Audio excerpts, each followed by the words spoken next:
Hi guys! So ayun na nga, magandang hapon na mainit-init na hapon, tanghali sa ating lahat.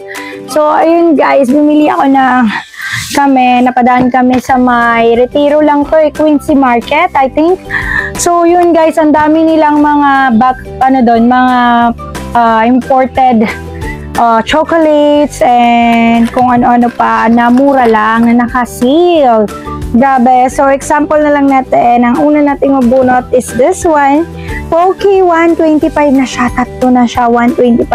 Kung di ako nagkakamali, ng presyo ng isa nito is nasa 80 plus.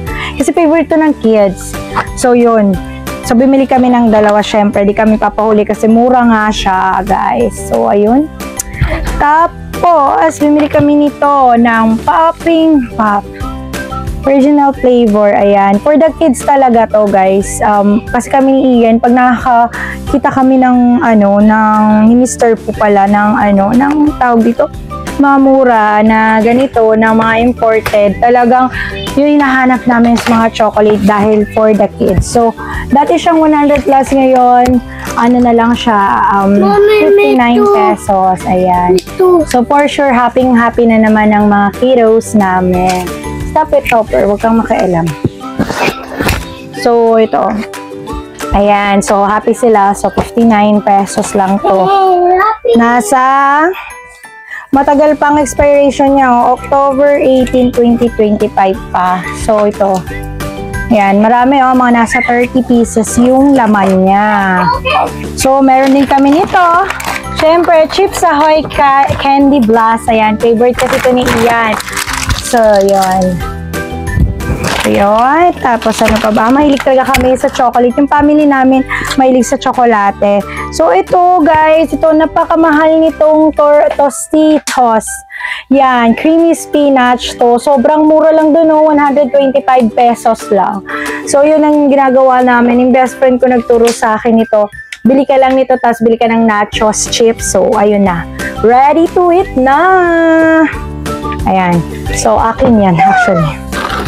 Ito, yan. So, ito nasa 50 plus ang isa. So, mura na rin siya kasi nasa 100 something to. Nasa 100? Yes. So, ito na next natin ay yung gummies. Ayan. Mga favorite ng kids. 62 naman yan.